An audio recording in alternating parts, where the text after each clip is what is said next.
2025 આજનો વાર શનિવાર 26મી જાન્યુઆરી આપણો રાષ્ટ્રીય તહેવાર છે।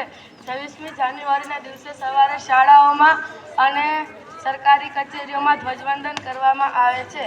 ગણતંત્ર દિવસ ભારતમાં ખૂબ ધૂમધામથી ઉજવવામાં આવે છે। આ દિવસે જગ્યાએ જગ્યાએ નેતાઓનું ભાષણ હોય છે। આ દિવસે આપણા દેશની રાજધાની દિલ્હીમાં ખૂબ ચહલ પહલ હોય છે। રાષ્ટ્રધ્વજને સલામી આપવામાં આવે છે અને રાષ્ટ્રગીત ગવાય છે।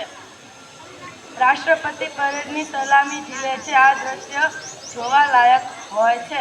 શાળાઓમાં અને સોસાયટીઓમાં સાંસ્કૃતિક કાર્યક્રમો યોજાય છે। પ્રજાસત્તાક દિન રાષ્ટ્રીય